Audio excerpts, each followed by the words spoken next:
पितरों के समान हैं ये 3 वृक्ष, 3 पक्षी, 3 पशु और 3 जलचर। धर्मशास्त्रों के अनुसार पितरों का पितृलोक चंद्रमा के अर्धभाग में माना गया है।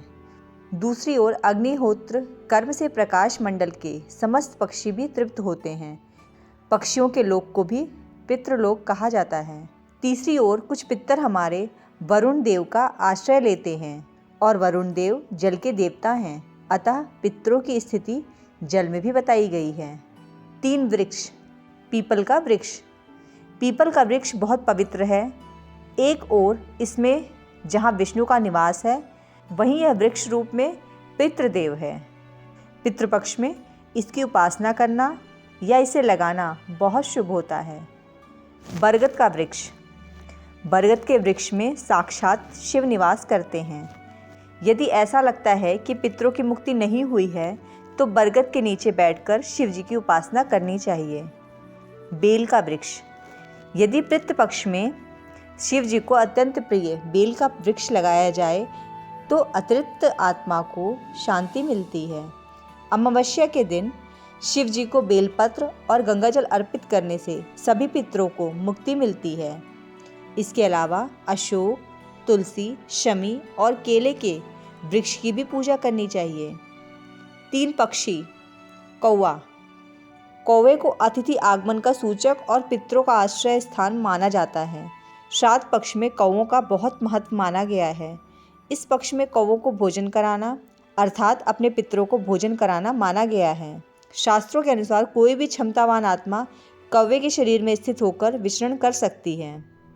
हंस।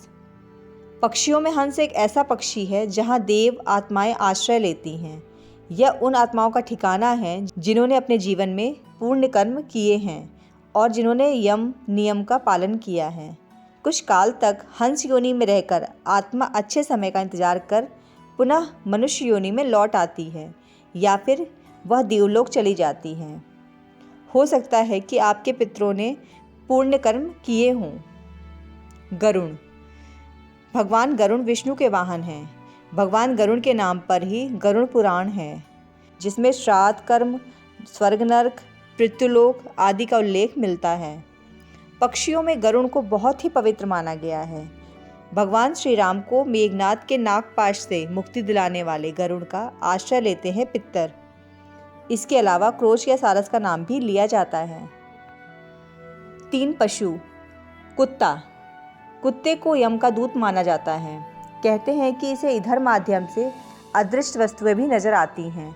दरअसल कुत्ता एक ऐसा प्राणी है जो भविष्य में होने वाली घटनाओं और इधर माध्यम अर्थात सूक्ष्म जगत की आत्माओं को देखने की क्षमता रखता है। कुत्ते को हिंदू देवता भैरव महाराज का सेवक माना जाता है। कुत्ते को भोजन देने से भैरव महाराज प्रसन्न होते हैं और हर तरह के आकस्मिक संकटों से वे भक्त की रक्षा करते हैं। कुत्ते को रोटी देते रहने से पितरों की कृपा बनी रहती है। गाय। जिस तरह गाय में सभी देवी और देवताओं का निवास है, दरअसल मान्यताओं के अनुसार 84 लाख योनियों का सफ़र करके आत्मा अंतिम योनि के रूप में गाय बनती है। गाय लाखों योनियों का वह पड़ाव है जहां आत्मा विश्राम करके आगे की यात्रा शुरू करती है। गाय की सेवा करने से पितर संतुष्ट होते हैं। हाथी। हाथी को हिंदू धर्म में भगवान गणेश जी का साक्षात रूप माना गया है। यह इंद्र का वाहन भी है। हाथी को पूर्वजों का प्रतीक भी माना गया है। जिस दिन किसी हाथी की मृत्यु हो जाती है, उस दिन उसका कोई साथी भोजन नहीं करता है। हाथियों को अपने पूर्वजों की स्मृतियाँ रहती हैं। अश्विन मास की पूर्णिमा के दिन गज पूजा विधि व्रत रखा जाता है। सुख समृद्धि की इच्छा रखने वाले उस दिन हाथी की पूजा करते हैं। इसके अलावा वारह, बैल और चींटियों का यहाँ उल्लेख किया जा सकता है, जो चींटी को आटा देते हैं और छोटी छोटी चिड़ियों को चावल देते हैं। वे वैकुंठ जाते हैं। 3 जलचर जंतु। मछली।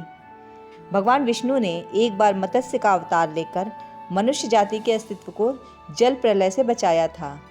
जब श्राद्ध पक्ष में चावल के लड्डू बनाए जाते हैं तो उसे जल में विसर्जित कर दिया जाता है। कछुआ। भगवान विष्णु ने कच्छप का अवतार लेकर ही देव और असुरों के लिए मद्राचल पर्वत को अपनी पीठ पर स्थापित किया था।